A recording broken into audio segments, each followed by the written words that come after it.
Good day, everyone. I am Teacher Jackie. Welcome to English 7th class. Today, we will discuss about tracing sensible, challenging, thought-provoking questions in public forums or panel discussions. To start with, let's have a short review regarding our previous lesson. Are you ready? Let's start.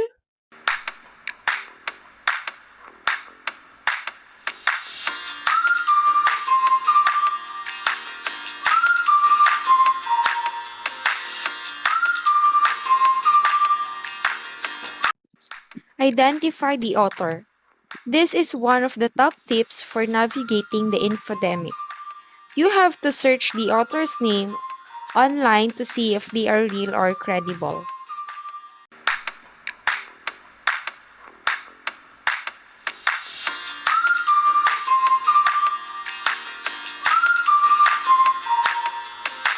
Another tips for navigating the infodemic is to check the date. Is it up to date and relevant to current events? Has a headline, image, or statistic been used out of context?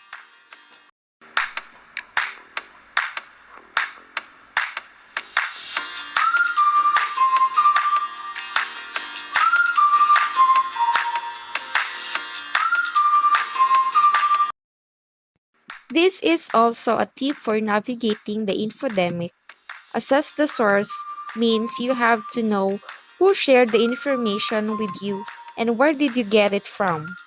Even if it is friends or family, you still need to vet their source.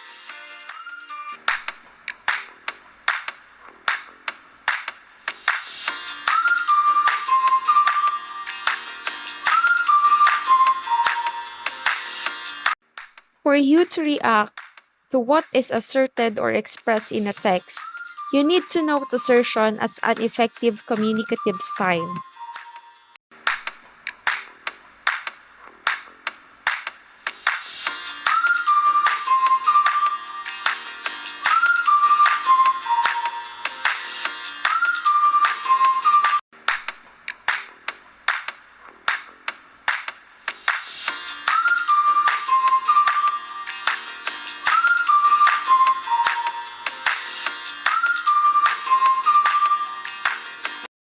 Remember, being assertive doesn't mean you are to violate the rights of others and appear to be self centered or selfish. For you to avoid negative feedback from being assertive, you need to use respectful, calm, and firm tone accompanied by an appropriate body language. Be brave to say no when you need to without lying about the reasons.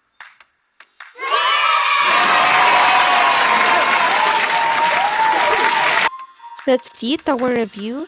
Let us now proceed to our activity entitled Know Me Better Through My Feelings and Actions. So the activity goes like this. I feel blank, describe your feeling. When I blank, describe the action. Because blank, say why the action connect to your feeling. For example, I feel nervous when I speak in front of many people because I fear of public speaking. Now, it's your turn. I feel excited when I visit new places because of new things to be discovered.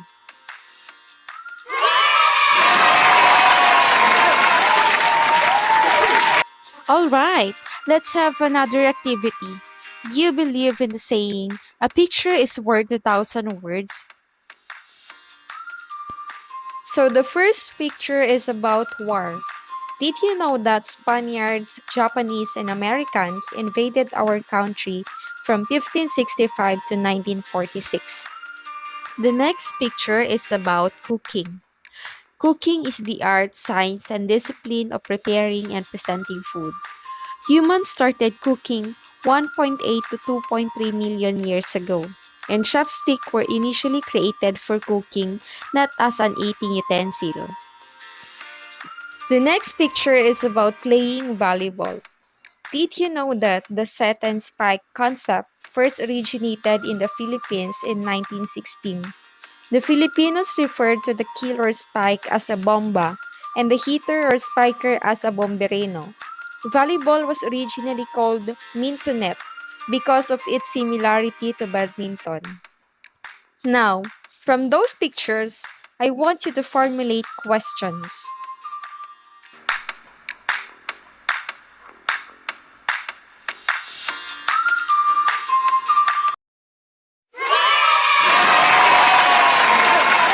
So our activities were related to our lesson, which is about thought-provoking questions. Let's start with defining what is a question. A question is any sentence which has an interrogative form or function. These are sentences which require an answer. Therefore, these are intended to elicit or to gather information. How about thought-provoking questions? Thought-provoking questions are questions that cause people to think seriously about something. These are not just simple questions like what is your name. Thought-provoking means you have to think seriously before giving an answer. So here are the examples. What does it mean to live a good life? Where does your self-worth come from? Would things get better or worse if humans focus on what was going well rather than what's going wrong? Let us now proceed to the types of questions. You have to arrange the jumbled letters based on the description for you to arrive on the correct answer.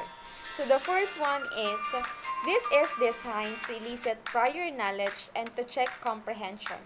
They often focus on the form or meaning of language structures and items. Prior knowledge means what you already know, and its focus is on the form or structure of the language. This is a type of question requiring the other party to demonstrate their knowledge on a subject matter when the questioner already knows the answer. In a classroom setting, this normally means teacher asks learners to see if they understand or remember the discussion. So the answer is display question. Here are some examples. What does this word mean? What is the synonym of beautiful? Who is this person in the picture? The second one is this is designed to provide information, give an opinion, explain or clarify. They often focus on content rather than language, require follow-up or probe questions. This is the opposite of the first type of question. This is a type of question posed when the answer is not known by the questionnaire at the time of inquiry. So the answer is referential question. Here are some examples. What are the differences and similarities between these two pictures?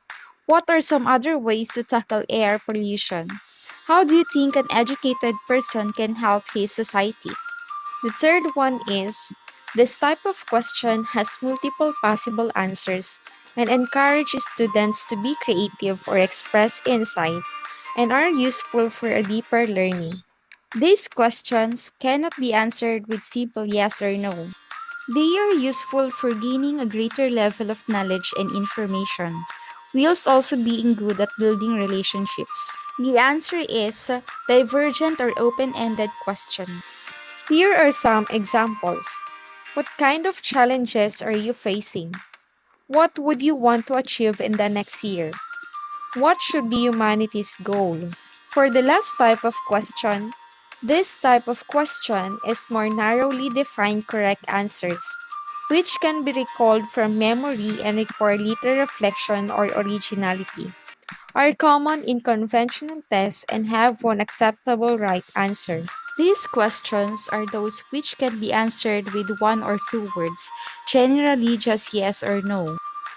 They are good at establishing facts and forcing choices, but are not effective at creating a proper relationship. The answer is convergent or closed question.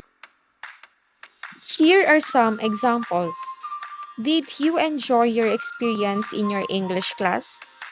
Can you run 5 kilometers? Are you happy with the food? So let's have a recap.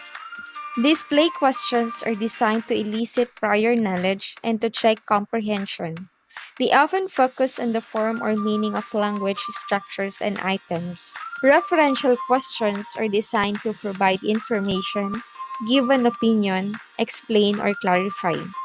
They often focus on content rather than language, require follow up or probe questions. Open ended or divergent questions have multiple possible answers and encourage students to be creative or express insight and are useful for a deeper learning. Close or convergent questions have more narrowly defined correct answers, which can be recalled from memory and require little reflection or originality, are common in conventional tests and have one acceptable right answer.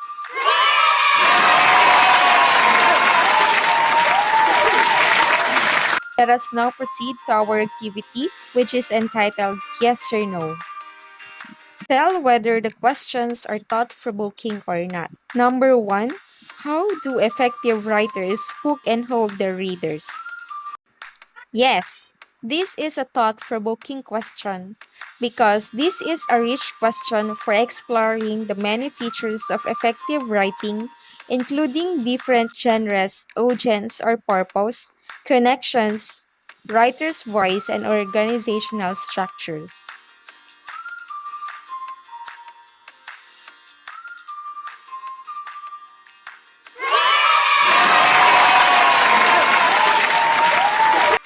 Number two, onomatopoeia. What's up with that? No, this is not a thought provoking question. Although the format of the question may arouse interest, it doesn't really open up a good question. At best, it can lead to a definition of term.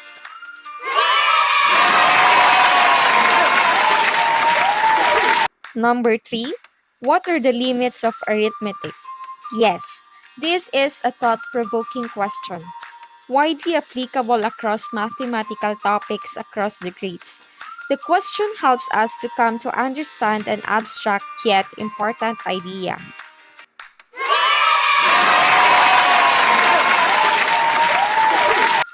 Number four, what are the examples of animals adapting to their environment? No, this is a useful question for helping us understand the concept of adoption in various manifestations. However, there are specific answers that could be found in a book.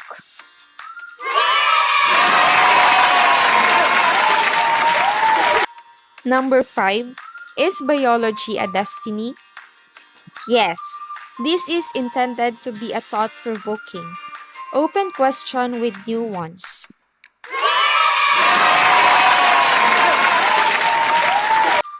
For your activity, from your phone contacts, choose a person whom you think is suitable for a phone interview. He or she can be a member of your family or a barangay official. Facilitate a discussion or an interview on how they can keep their homes healthy and safe during the COVID-19 pandemic. Now, how can we determine whether the question is a thought-provoking or not? You can determine whether the question is thought provoking or not through analyzing the question. If the question can be answerable by looking on the book or dictionary, then that is not a thought provoking question. But if the question requires an answer about clarification, explanation, yes or no, and multiple possible answers, then that is a thought provoking question.